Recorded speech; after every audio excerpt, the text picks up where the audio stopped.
그냥 누구에게나 일어나는 소소한 이야기, 우리 평범의 일상의 이야기들을 수다로 떨고 그리고 조금 생각해보는 그 누나입니다. 오늘 할 이야기는 호칭에 관한 겁니다. 우리가 누구를 부를 때 쓰는 말이죠.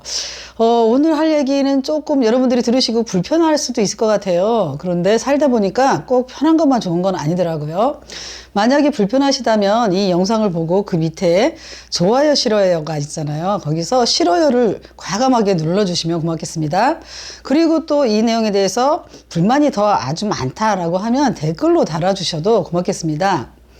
그동안에 그 누나 TV 이 영상을 보니까 싫어요가 하나도 없는 거예요. 야, 이건 뭐 독재도 아니고 파쇼도 아니고 너무 문제가 많은 것 같다 이런 생각이 들더라고요. 그래서 다양한 살다 보면은 싫은 거, 그 다음에 반대하는 거 이런 것들도 있어야지 온전한 하나를 향해서 나가는 거잖아요. 그래서 보시고 불편하시면 과감히 싫어요 누르시고 댓글 달아주시면 고맙겠습니다. 얼마 전에 그 젊은이들이 20, 30대 청춘들이 모인 독서 모임에 참여한 적이 있습니다. 제가 낯선 사람이었죠. 근데 저를 그렇게 의식하지 않더라고요. 자기들끼리 3, 4 모여서 막 이야기를 하다가 독서 토론이 시작될 때 자기들끼리 부르는데 이렇게 부르더라고요. 누구누구님 이렇게 부르는 거예요. 이거 신선한데? 이런 생각을 한 거죠. 김남길님, 김동률님, 한석규님, 유아인님, 김광석님 뭐 이런 식으로 이름 뒤에다 님을 붙이더라고요. 여기 제가 사례를 두는 사람들은 제가 좋아하는 배우나 가수였습니다. 이렇게 이름 뒤에다 님을 붙이니까 느낌이 색다른 거예요. 민주적이고 뭔가 이렇게 평평한 것 같은 자유로운 그런 느낌이 들죠. 계급장을 떼고 만났다는 거잖아요. 요즘은 회사에서도 과장님, 부장님, 팀장님, 대리님 이렇게 직책을 부르지 않고 누구누구님 이렇게 부르는 회사들이 늘어난다고 하더라고요. 계급장은 군대만 있는 게 아니었더라고요. 우리가 사회에서 서로를 부를 때 나이라든지 아니면 직업이라든지 또는 직책을 붙여서 부를 때 대부분 그 사람의 그 계급을 나타내는 경우가 많잖아요. 우리는 일단 모르는 사람을 만나면 먼저 뭐부터 물어봐요? 나이부터 물어봅니다. 야, 민증 까자. 이러면서 나는 몇 년생이고 무슨 띠고 이러고 나서 나보다 나이가 많으면 누나, 형, 오빠 뭐 이렇게 부르잖아요. 그 누나, 그 오빠, 그 형, 그 언니는 자기보다 나이가 어린 사람에게 반말을 하고 그리고 나이가 어린 사람은 그 누나, 그 오빠, 그 형, 그 누나에게 존댓말을 하잖아요. 뭐 친밀감의 표현이니까 그렇게 하는 거지. 이렇게 말할 수도 있겠지만은 그렇게 친밀감을 표현한 거라고 하면 서로가 반말하면 되잖아요. 근데 나이가 무슨 뭐 대단한 거라고 그렇게 반말하고 나이가 어린 사람은 꼭 존댓말을 해야 되는 거죠. 이런 게 싫어서 이런 우리 사회의 조직 문화, 계급 문화가 싫어서 다른 나라에 가서 사는 젊은이가 있습니다. 안녕하세요. 저는 북유럽의 에스토니아에서 살고 있는 서인혁입니다. 제가 한국에서 대학교 다닐 때 잠깐 이제 사회운동하는 친구들하고 어울렸던 적이 있었습니다. 근데 그때 저는 이제 복학한 4학년이었고, 그 그룹에서 이제 좀 리더격인 사람은 저보다 한 살 위인 형이 이제 한 명 있었습니다. 근데 하루는 이제 새내기가 들어와서 그 형하고 이제 새내기하고 인사를 하는데 그 형이 자기 나이를 이제 밝히면서 나 이제 말 편하게 할게. 딱 이러는 거예요. 그래서 그 말을 들은 이제 새내기가, 그래. 그래. 편하게 하자. 이렇게 하면서 대답을 했어요. 좀 서로 말을 놓지 않는 걸로 오해를 한 거죠. 네. 그래서 그 순간 그 형을 포함해서 다들 주변에 있는 사람들이 다들 이제 벙 쪄서 있다가 농담 반 진담 반으로 얘가 아직 새내기라서 개념이 없다. 이렇게 말을 하더라고요. 근데 저는 뭐 세상을 좋게 바꿔보겠다는 이런 좀 진보적인 그런 사회운동을 하는 애들이 그것도 내 또래 애들 심지어 나보다 조금 어린 후배들까지도 이렇게 막 권위적으로 생각을 하고 이런 나이 서열 문화를 긍정하는 모습을 보고 저는 사실 충격을 좀 많이 받았었어요. 예. 그리고 나서 이제 얼마 안 있다가 제가 이제 교환학생으로 유럽으로 가게 됐는데 거기에서는 이제 제가 어울렸던 그룹이 이제 같이 교환학생을 온 한국인 교환학생 그룹이 있었고 또 다른 나라에서 이제 온 외국인 교환학생 그룹이 있었어요. 근데 제가 이제 한국인 교환학생들과 같이 어울릴 때는 조금 친구라는 동등한 관계는 동갑내기일 때만 가능하고, 한두 살만 차이가 나도 다 형, 오빠 혹은 동생으로서의 역할이 이렇게 좀 부여가 되더라고요. 외국에서 있는데도.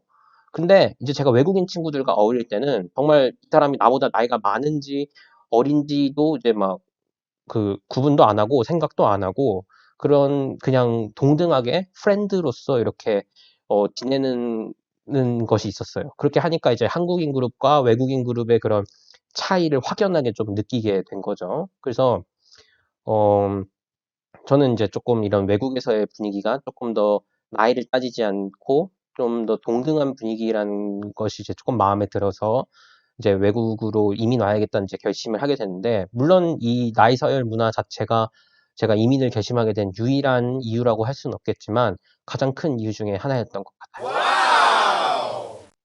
우리들이 상대를 부르는 호칭에는 직업이나 직책이 들어가는 경우가 많잖아요. 의사, 변호사, 약사, 본부장님, 과장님, 부장님, 팀장님 이런 식으로요. 10여 년 전이었을 거예요. 정부 부처에 일이 있어서 들어간 적이 있습니다. 제가 프리젠테이션을 해야 하는 자리였었죠. 그때 거기 계시는 그 담당 선생님을 제가 이렇게 불렀습니다. 땡땡땡 선생님 이렇게 불렀거든요. 그랬더니 다른 공무원이 저한테 와가지고 살짝 얘기를 하는 거예요. 저분 사무관님이세요 이러더라고요. 그래서 제가 깜짝 놀랐죠. 아, 그럼 사무관이라고 불러야 되는 거구나. 저는 모든 사람들을, 제가 만나는 많은 사람들을 대부분 누구누구님, 누구누구 선생님 이렇게 부르는데 그 조직 문화에서는 사무관이기 때문에 사무관이라고 불러야 하는 거였더라고요. 아, 조금 이해는 안 되지만 로마에 가면 로마법을 따르라고 그래서 할 수 없이 수긍하기로 했죠. 자기들끼리 직장에서 부르는 이런 호칭까지 제가 태클 걸 생각은 없습니다. 그런데 사적인 일상적인 모임에서까지 굳이 그렇게 직업이나 아니면 직책까지 붙여서 우리가 불러야 될까요? 이런 거는 관행인데 그것까지 가지고 이렇게 태클을 거냐 이렇게 얘기하면 제가 또 한 발 물러날 수도 있습니다. 그런데 그러한 직업이나 직책을 그만뒀는데도 불구하고 사적인 모임에서 그렇게 예전의 직책이나 직업 이런 거를 불러야 될 필요가 있는 걸까? 이런 생각을 좀 하기도 합니다. 장관을 하다가 그만둔 지 아주 오래됐는데, 국회의원을 하다가 그만둔 지 꽤 됐는데, 사적인 자리에서 만나면 장관님, 국회의원님 이렇게 부릅니다. 그렇게 안 부르고 무슨 선생님, 이렇게 무슨 님이라고 부르면 뭔가 그 사람에게 신뢰가 되는 것 같은, 그 사람을 대우해 주려면 그렇게 해야 된다라는 생각이 들어서 그러는 것 같기도 해요. 또 한 발 물러나서 생각해보면 그 사람이 전에 뭘 했는지를 아는 것이 필요할 때는 그럴 수도 있다라고 생각을 합니다. 그것이 굳이 필요하지 않은 그런 사적인 모임에서도 그렇게 예전의 직업과 직책으로 불러야 될 필요가 있을까라고 생각을 하는 거죠. 나이, 직업, 직책 이런 계급장 떼면 나는 아무것도 아닌가요? 나는 없는 존재인가요? 나는 허물어지나요? 이런 계급 문화에 반대하는 의미에서 Seeing Again이라는 그런 오디션 프로그램에서 하는 방식대로 하면 어쩔까라는 생각을 좀 해봤습니다. 거기 나오는 참가자들은 1번 참가자, 2번 참가자, 3번 참가자 이렇게 부르잖아요. 그러면 우리들도 1번, 2번, 3번 직업이나 직책이나 이름 다 떼고 이렇게 번호로만 부르면 어쩔까 이런 좀 황당한 생각을 해봤습니다. 우리의 계급장은 돌아가신 분의 소식을 알리는 부고에도 잘 나타나죠.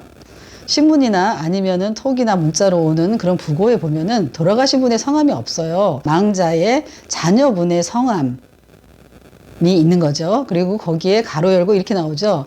무슨 직업장, 무슨 은행장, 무슨 교수의 부친상, 빅모상 이런 식으로 나오는 거죠. 대부분 그 자녀들의 이름과 그 자녀가 어떤 지위 직책에 있는지를 꼭 표시를 하더라고요. 오래전이었던 것 같아요. 이런 부고 문화에 대해서 비판하는 어떤 분이 쓴 글에 미국의 어떤 할머니가 돌아가셨을 때 신문에 난 부고를 올렸더라고요. 그게 참 참신해서 제가 한번 읽어드리도록 할게요. 로다 레인버그 82세, 루이스의 부인 리사와 데이비드의 엄마, 벤저민 리오라 사라의 할머니. 그녀는 따스하고 온화한 영혼, 낙천적인 성격, 유머, 호기심, 강건함, 세상을 따뜻한 곳으로 만들기 위한 노력으로 기억될 것이다. 참 아름답지 않아요? 계급장 떼고 그가 어떤 사람이었는지, 무엇을 좋아하고 열망하고 다른 사람을 어떻게 대했고 성품은 어떠했는지 이런 것으로 서로를 알면 안 될까요? 우리가 사는 세상 플랫폼 세상이잖아요. 플랫폼이 뭐예요? 평평한 거잖아요. 이상 그 누나의 김영미였습니다.